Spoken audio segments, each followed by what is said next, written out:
Hello and welcome to Useful Idiots. I'm Katie Halper. I'm Aaron Mate. Hey, everybody. Thanks for joining us. Our website is usefulidiotspodcast.com. Please go there to support the show. And welcome back. We've taken a little bit of a break.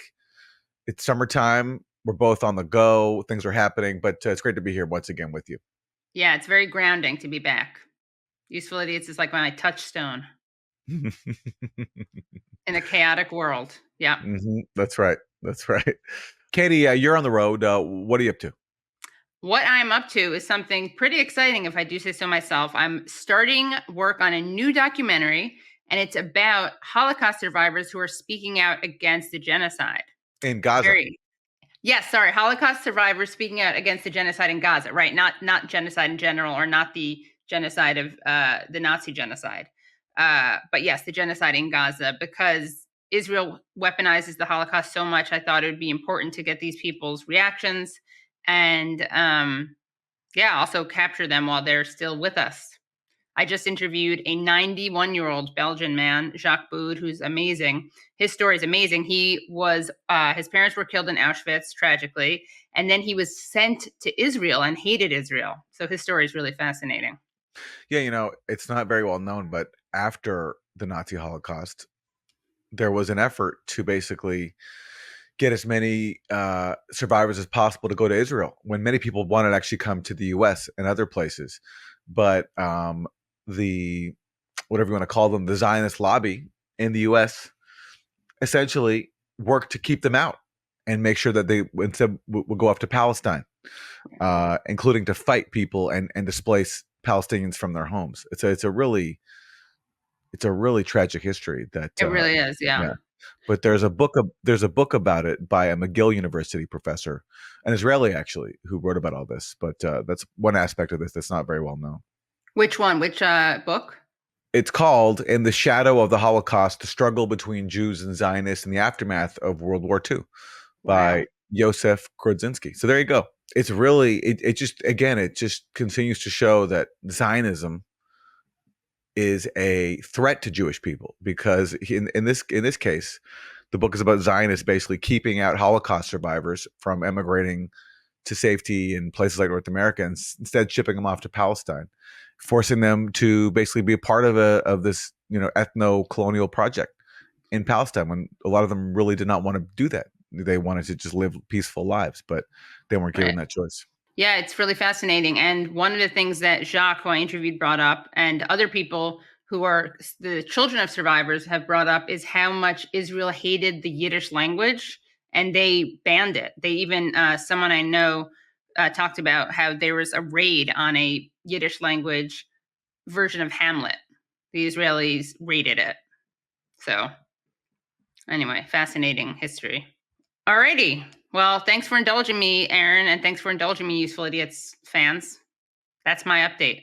And I should mention to Useful Idiots viewers in the Dublin area, I'm doing a live taping of the Katie Halper Show on July 24th at 7 p.m. at the Fumbally Stables, Fumbally Stables, Fumbally Stables in Dublin. It's going to be great. The show will focus on the connection between Palestine and Ireland. Special guests include Tag Hickey, the great comedian, Danny Morrison, who is the secretary of the Bobby Sands Trust, and Palestinian academic Asad Abushark, with music by Aziz Abushark and Sean Mulrooney. So make sure, if you're in the area, you come out to that. And proceeds will go to the Freedom Flotilla.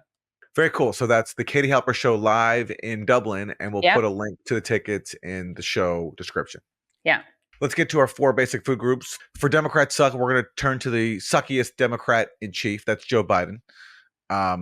Things just get bleaker and bleaker for Joe Biden. People are turning on him left and right from his own party. His poll numbers are cratering, and he keeps saying the most deranged things, not just having, cognitive lapses, flubbing over his words, but saying outright deranged, demonic things. And this one, I think, actually takes the cake. By the way, I'm the guy that did more for the Palestinian community than anybody. I'm the guy that opened up all the assets. I'm the guy that made sure that I got the Egyptians to open the border to let good goods through, medicine and food. But what's happening is And I'm the guy that's been able to pull together the Arab states to agree to help the Palestinians with food and shelter. I'm the guy. And so it's not, I mean, I've been. I mean, what can you say about him at this point? He's not just cognitively impaired, he's deranged. He is presiding over a mass murder campaign. He's provided the weapons, the diplomatic cover, everything possible to let Israel kill tens of thousands, maybe even hundreds of thousands of people at this point. We don't even know because we don't bother to count how many people have been killed with U.S. weapons in Gaza. And he's claiming now that he's the guy who's done more for Palestinians than anybody else. It's one of the most insane statements I've ever heard in human history, and racist too, because you have to basically not consider to look at this death toll of, we don't even know how many people, which Biden has facilitated, and then say I'm the guy who's done the most for them. It means he doesn't see them as human beings, or he's just completely out to lunch and his brain doesn't work at all.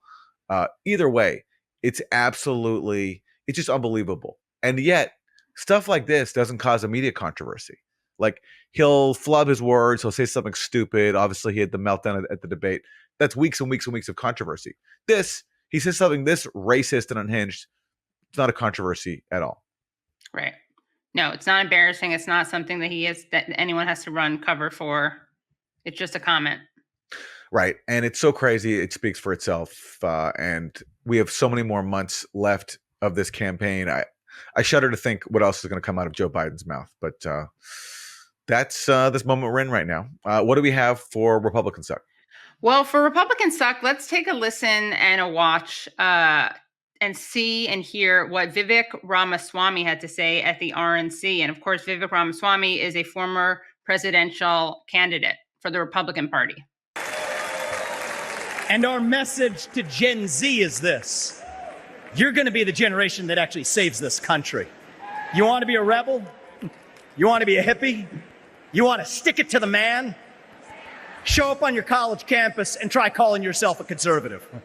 Say you want to get married, have kids, teach them to believe in God and pledge allegiance to their country. Because you know what? Fear has been infectious in this country, but courage can be contagious too. That too is what it means to be an American. I'm not sure he knows what it means to be a hippie. I don't think you'd make a very successful hippie if you stood up and said, I'm a conservative.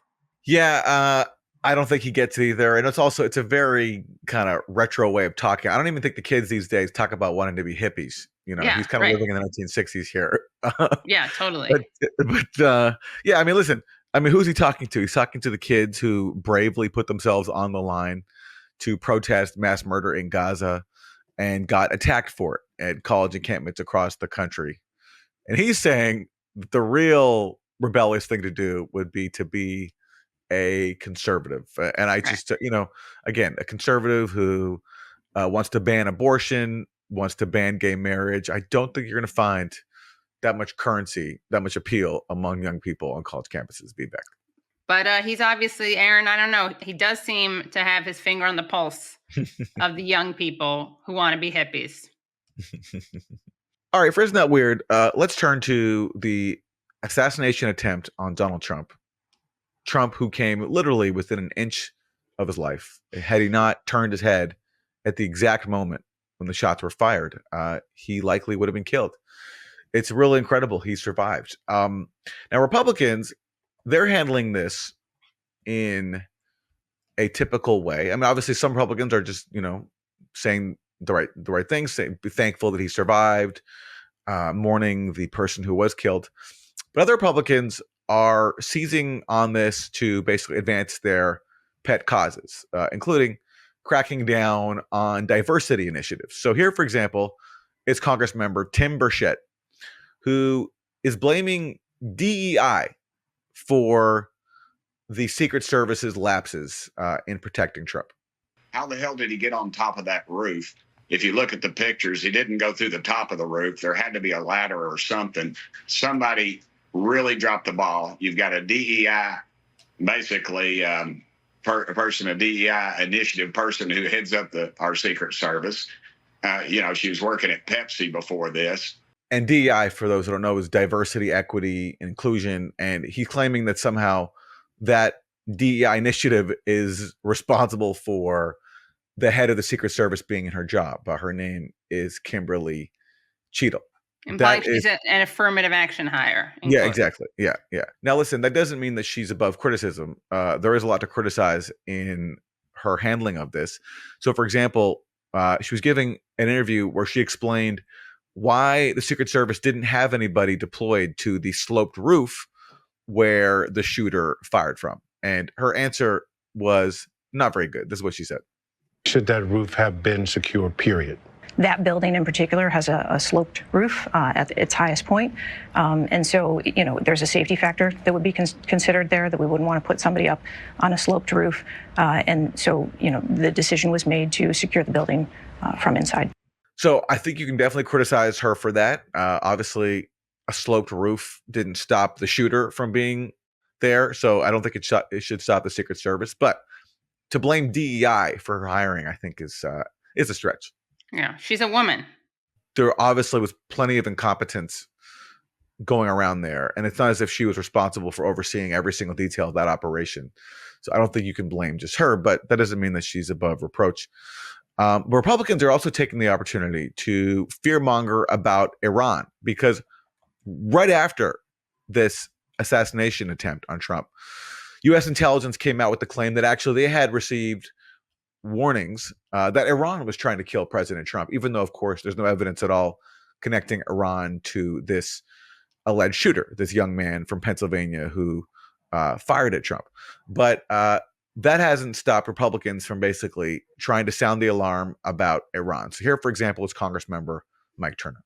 This is based upon a known and continuous and existing threat from Iran to President Trump and members of his cabinet. This has been ongoing, has certainly been an issue of needing increased security also for those former cabinet members. Now, I don't know this specific intelligence that shows that there's an increase or specific threat. They are in the process of briefing both myself and staff. But one thing is clear here is that President Biden needs to make clear that this would be an act of war, that clearly Iran would pay a horrible price for. Okay, so I have to say, I really like how dramatic it is with that music in the background. The RNC convention music. Yeah. So look, I mean, you have the president of the U.S. almost losing his life. It's an obvious lapse of the Secret Service, and not just the head of the Secret Service, but a lot of people at the Secret Service. But yeah, Republicans are seizing the moment to say, basically, if Iran did this, it would be an act of war. When, of course, there's no evidence that Iran was connected at all, right, because this appears to be just a lone white young gunman with issues. So Republicans seizing the moment to go after DEI and also try to stoke war with Iran. It's a 2-for-1.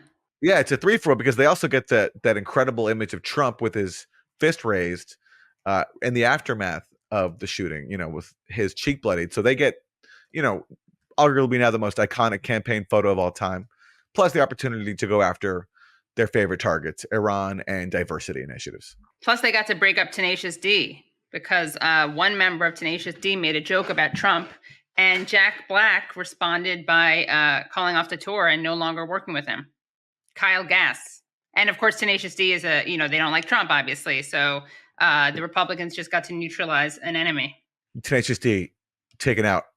Yeah, a huge victory for Trump. Yeah. Yeah, Trump may have survived the shooting, but Tenacious D did not. Well, for Isn't That Terrible, we're sticking with the RNC, and let's take a look at this clip, which is of the West Virginia governor, Jim Justice's dog, Baby Dog. I know that a lot of you want to meet my little buddy. So if Baby Dog could come on out here.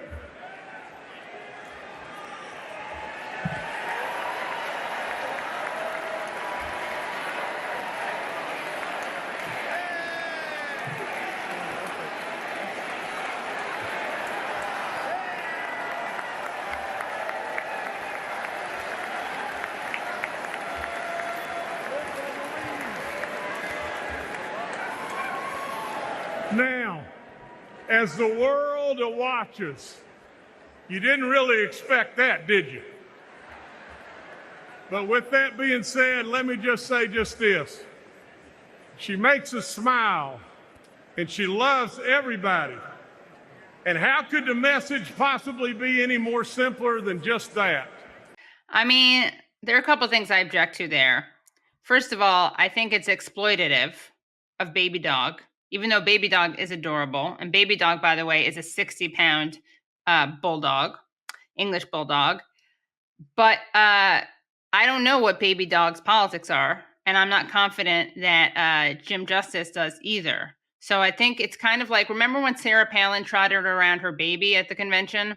This is kind of similar to that. I do think Baby Dog is really cool, really cute, but I think it's inappropriate to use Baby Dog like that.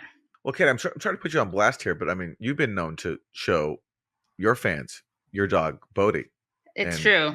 And are you sure you know that Bodhi is on board with your brand of left wing politics? She could be a Zionist for all we know, right? I mean, you're right, Aaron. She could be a Zionist. She could be a PEP, PPEP, progressive pooch, except for Palestine. There you go. Yeah. Yeah. You know what? It's fair for you to put me on blast, Aaron. I think that, the truth is, I think Baby Dog is a feminist, and I think Baby Dog doesn't like the Republicans. And of course, Baby Dog is a female, and for Republicans, that means she's a DEI dog. Like a Republican would say she got that spot because she's a female dog. DEI dog, yeah. What I like about Jim Justice is, well, first of all, his nickname is Big Jim, which I just think is Big Jim, Baby Dog. Yeah, and Trump loves to call him Big Jim, and his last name is Justice. Like Big Jim Justice sounds like a wrestler name. Yeah, it does. Yeah. And Trump obviously has a history with wrestling, and in fact, at the convention when he appeared for the first time after the assassination attempt, they basically had a shot of him walking from behind the scenes, from behind the stage, and it was like out of a wrestler. It was like out of WWE. It was so. I just appreciate, as a former wrestling fan, the continuity between wrestling and the Trump-led GOP. And Big Jim bringing out his dog. That's just that's all a part of it. Yeah. It's as a fan, it's entertaining. It is. So I guess I'm torn, but there's, again, as someone who loves dogs, I can't help but think that she just strikes me as a progressive. She gives off progressive vibes. She's unapologetic. She's big. She won't be body shamed. That's my terrible. But it's also very positive because I'm glad I got to meet Baby Dog because she's so cute. And those are our 4 basic food groups. But boy, oh boy, do we have a great interview. And boy, oh boy, do we have a great interview for you. We are interviewing none other than the legend, the activist, the musician, Roger Waters.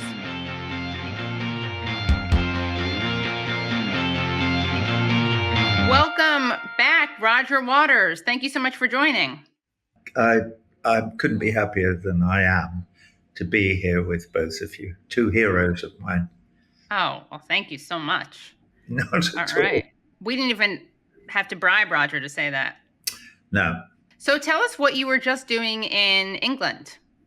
I went to England for a couple of weeks in order to because there was a general election, and I went there specifically to support some independent candidates standing in important constituencies against the Labour Party candidate. We could write off the Tory candidates, the Conservative Party, in this particular election because we've just had 14 years of absurd Tory rule, and so it was obvious the Labour Party is going to be the next government. I supported a man called Feinstein, Andrew Feinstein, standing in Holborn and St Pancras against the execrable Keir Starmer, and he got a very decent vote. Keir Starmer's vote went from 30,000 majority to 10,000 majority. Oh no, it didn't, because it was halved.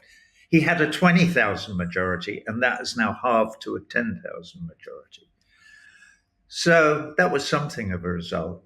And the others were Craig Murray, who was standing in Blackburn, who also did very well, though it's interesting to see what will happen there because there's some dispute about the result of that election. Let's not go into it. It's a waste of our time. I went up there for a day to campaign with and for it, which was fabulous. It was really lovely. We sort of stood lonely as two clouds on a street corner in the middle of Blackburn and spoke to some of the local people. And basically, I sort of stood there getting people to come in and take selfies with me. Once they figured out that I wasn't just some old bloke shouting at the traffic, that I used to be in the Pink Floyds, you know, they were happy to come in. And I was buying votes for Craig Murray by selling selfies on the street, which felt like proper. It felt like a proper thing to be doing. Anyway, so we had a lovely day, and we had a very good meeting, which you can find on YouTube, because somebody from Double Down or somebody from somewhere filmed it. And so it's Craig and I waxing eloquent. And then I interviewed two wonderful young women in London. One's called Leanne Mohammed. She was standing in North Ilford, and she came within a hair of unseating Wes Streeter, who is now the Minister for Health in the new Labour government. She came within 527 votes. They both got 15,000 and odd. He got 527 more. I know that we, the supporters of Leanne Mohammed, had suggested to the Green Party that they should stand their candidate down, because if they did, she would have beaten Wes Streeter in a straight race. She would now be the MP, Leanne Mohammed, and she will be in the future. She's in her mid-20s, this woman, and she's a remarkable young. Again, you can see me interviewing her.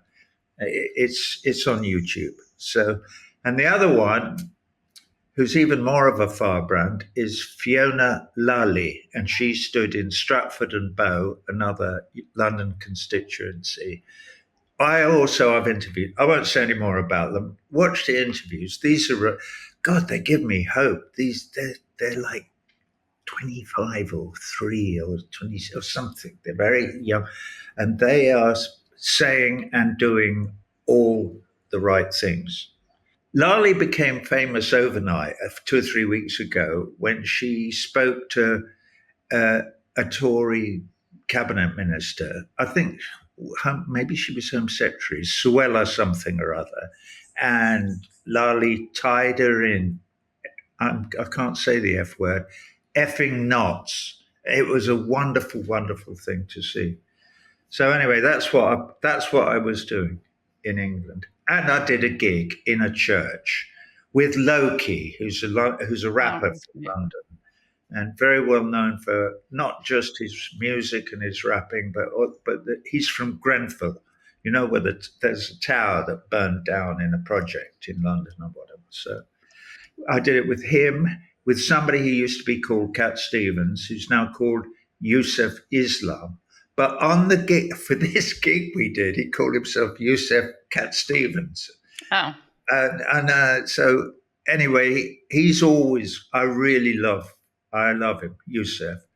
And it was a beautiful evening. We had 600-700 people in a church, all trying to free Palestine with every bone in our body as hard as we could. That's also on Double Down. So if anybody's in, that's my dog barking in the back.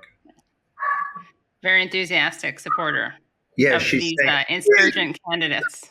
The dog says, free, like that. She can't say Palestine. Right. I'm going to teach her to bark from the river to the sea, if I can, but it's not that easy. She's a Staffy Chihuahua mix, so she's not very good at learning English. Aaron's looking at me like puzzled now. I'm sorry, I get diverted very easily.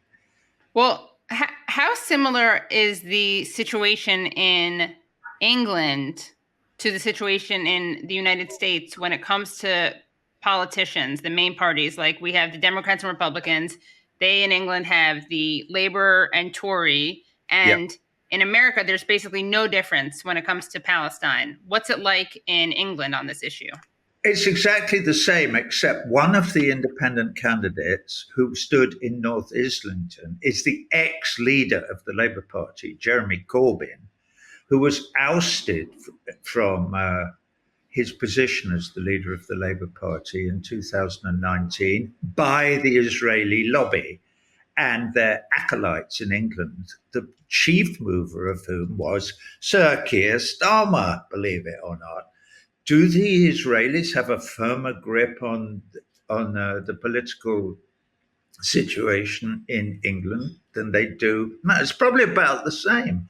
I mean, AIPAC owns Congress, as we know, quite openly, and they all admit it, and all members of Congress, they all admit it as well.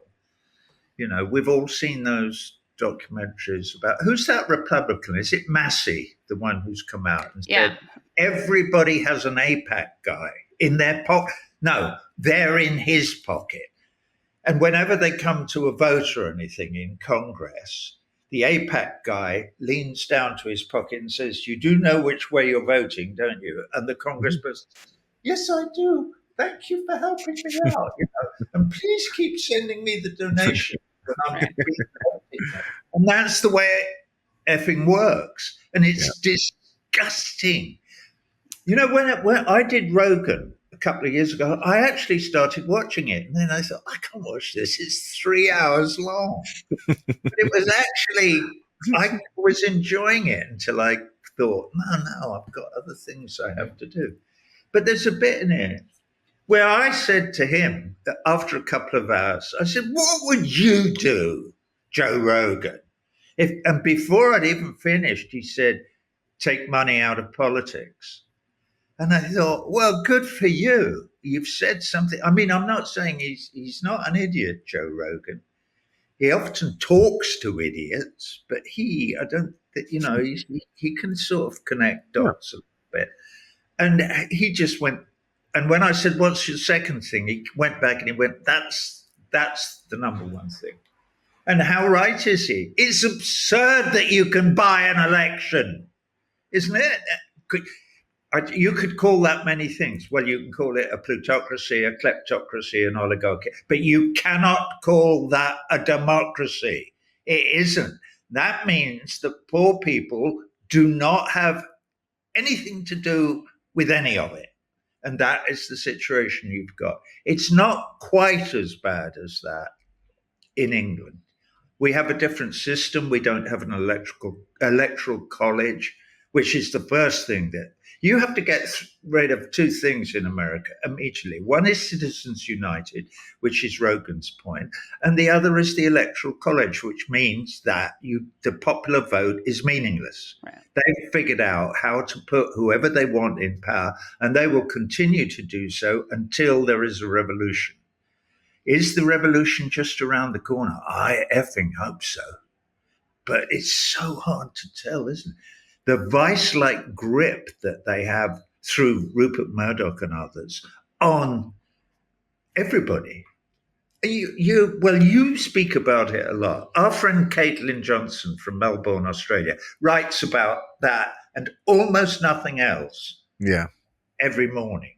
Yeah. When she's not weeping over exploded babies in Gaza, she's talking about how brain dead we all have become by being diverted from the important thing. So her piece yesterday morning was two Americans walking down the street, and all they can talk about is the fact that Donald Trump's got an owie on his ear, and it was probably an assassination attempt. And they're doing that as they're stepping over the shattered bodies of Gazan babies. Yeah. They're picking their way through puddles of broken bones of blood, not to mention the hepatitis C that is now, I'm told, running absolutely rife through Gaza, because it's not just starvation now and bombing to death. It's also the spread of disease is going to become a terrible, terrible killer. And yet, all we can think about is Trump's owie.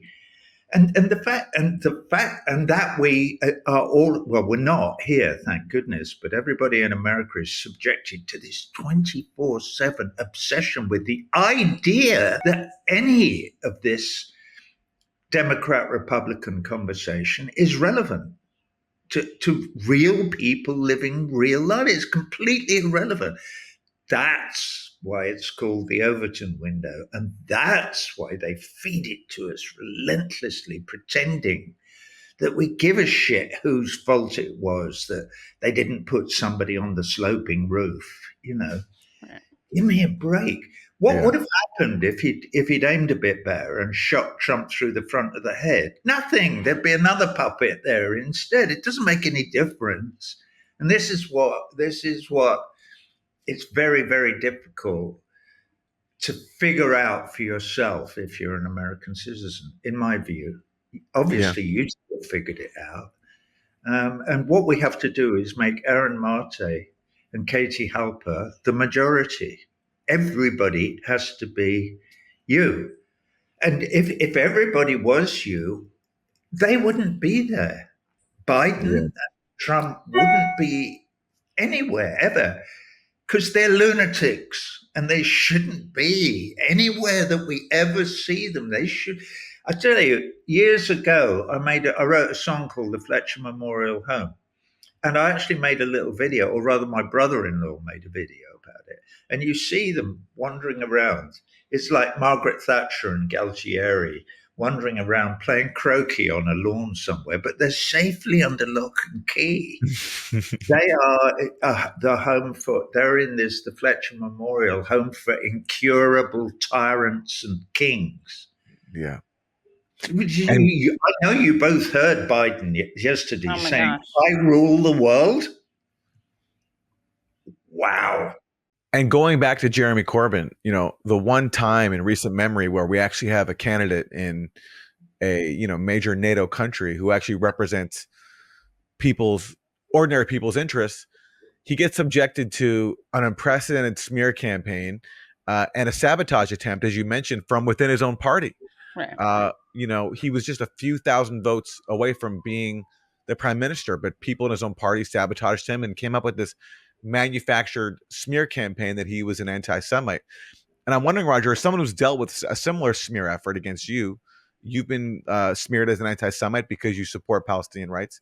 What do you think about Jeremy Corbyn's handling of all that? Because whereas you have always been forceful in saying this is a complete scam by the Israel lobby, Jeremy Corbyn tried to take a middle ground approach. He never forcefully called it out as the scam that it was. And I've always thought that hurt him more than it helped him. You were right, in my view. At the time, 2019, the Labour Party conference, one of the items on the agenda of that conference was the new, as it was then, IHRA, International Holocaust Remembrance Alliance, definition of anti-Semitism. And when I saw that was on the agenda, I was expecting Corbyn to make a stirring speech saying it was absolute complete rubbish and it had to be nowhere near the Labour Party conference because it was nonsense. And he didn't. He was sort of faintly apologetic. And at the time, I can remember going, And the IHRA, of course, one of the things it does is it claims that criticism of Israel or calling Israel racist is anti-Semitism, which in itself is anti-Semitic because it's the dual loyalty trope and it's suggesting that the state of Israel represents all Jews, which isn't only wrong, isn't only anti-Semitic, but also puts Jews in actual danger. Because as Israel is broadcasting its crimes against humanity, it would be nice if people didn't think they were doing it for us. Yeah. I'm a fan of Jeremy Corbyn's, but in that instance, there and then, in that time, that very important time in 2019, it was super important that he became revolutionary and that he stood up to them and that he told them to F off and said, and he didn't. He was conciliatory. He tried to apologize his way out of it and it killed him. And those 600,000 new members of the Labour Party that had joined the Labour Party because of his stand on basic issues of human rights. Exactly the platform we all stand on and talk about all the time. Paris 1948, Universal Declaration of Human Rights, equal human rights, all our brothers and sisters, irrespective of their ethnicity or religion or nationality, from the river to the sea, and also from Africa to North America to South America to Australia, everywhere. And that's it. That's our plan. He didn't do that. And so I'm glad he's back. I'm glad he will be a voice in Parliament representing the people of North East England. I wish Andrew Feinstein was in Parliament representing the people of Holborn and St Pancras. My speeches to them were always, you, the people of Holborn and St Pancras, have an opportunity now to take part in the existential battle for the human soul that Aaron and Katie and I are in, and millions, billions of people all over the world are engaged in this battle because we care about right and wrong, and we care about human rights, and we care about our brothers and sisters' right.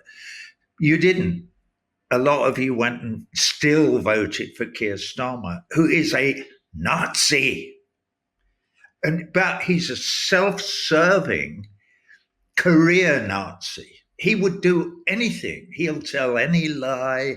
He will adopt anything, any posture, any position that he thinks can give him power and influence.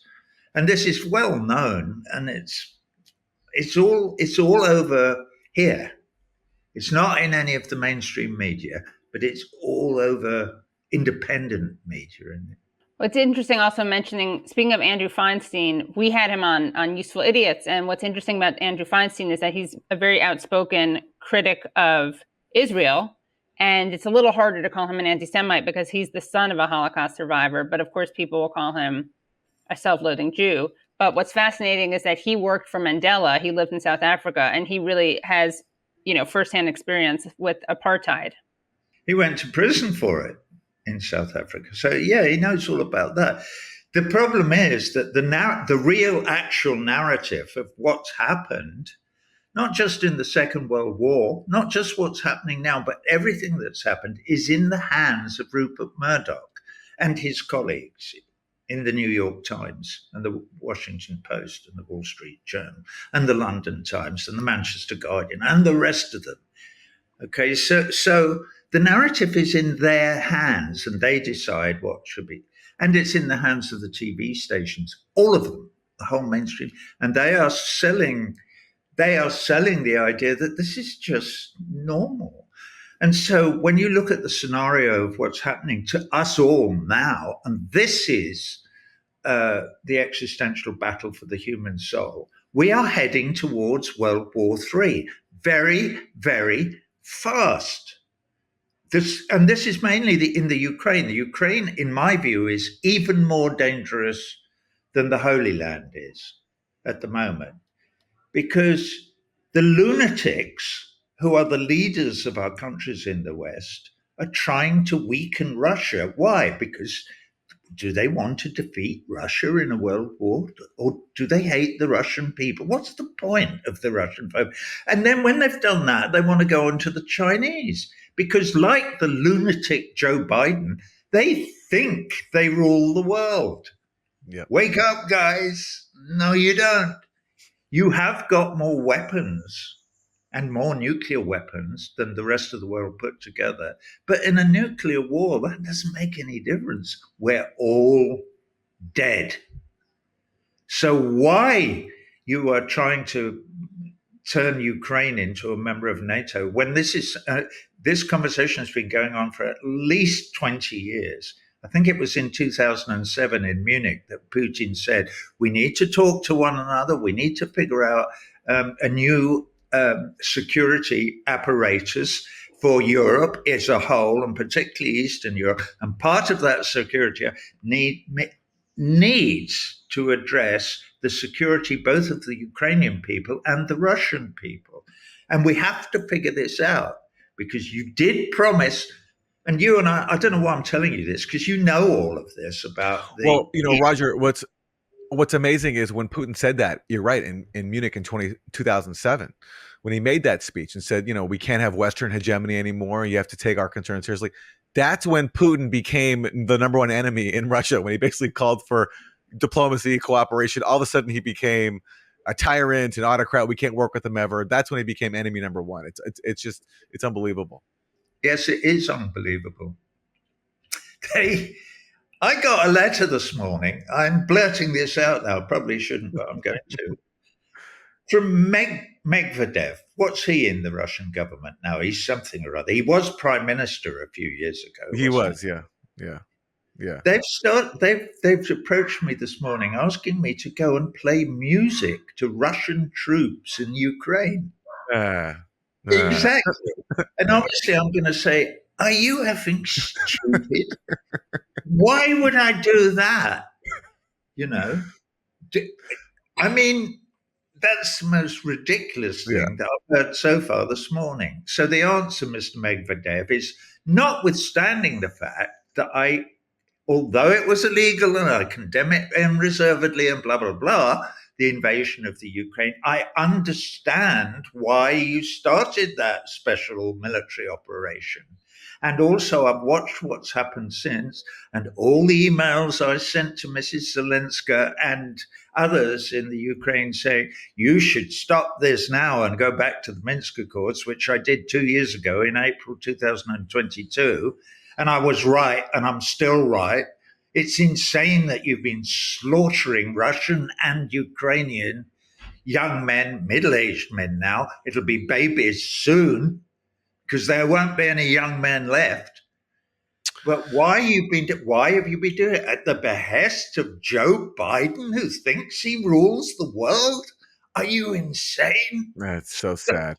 The problem is he has people in Ukraine who are just as insane as he is, the Azov battalion, to name but one small bunch, who don't care about fighting to the last Ukrainian because they have baggage from the Second World War that they haven't yet figured out, that they cannot be the supreme beings in the world and everybody else be scum. It's exactly the same problem as with the state of Israel. Sorry, go on. I interrupted. Well, it's amazing, Roger. So in April 2022, you wrote to the Zelenskys urging them to accept peace.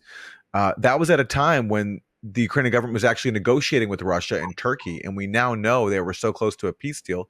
But unfortunately, that same month, Zelensky took the advice of another famous British national, that's Boris Johnson, who went over and told him to keep fighting and we're not going to make a deal with Putin. And if only he had listened to you, the world would have been a much different place and hundreds of thousands of people would still be alive. It's funny you should say that. I don't know if you watched Piers Morgan, and he had two raging IDF zealots, and then he had you, and who was the fourth? Gideon Levy.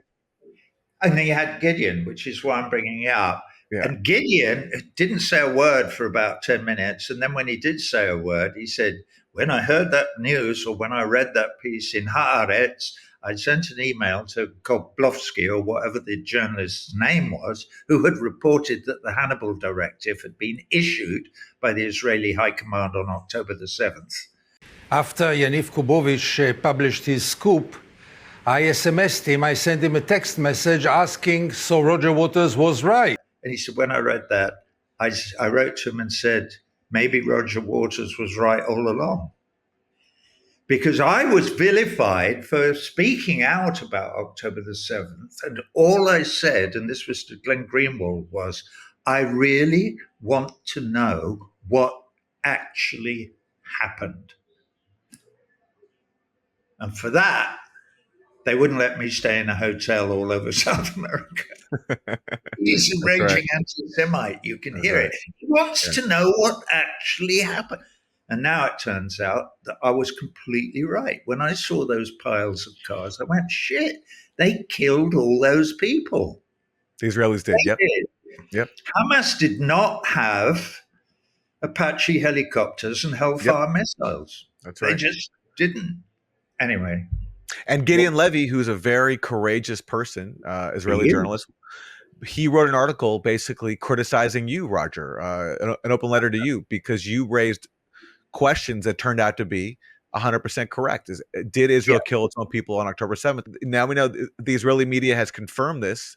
And Israeli military sources have confirmed this, that the order on October 7th was to turn that area around Gaza into a killing zone to prevent Palestinian militants from taking Israelis captives. And so it was totally fair for you to speculate that Israel killed its own people, because they've confirmed that they did. And had they listened to you or people like Max Blumenthal and Ali Abu Nima, this would have been widely understood a long time ago. And Gideon Levy gave you that acknowledgement much too late, but it was good to see him do that.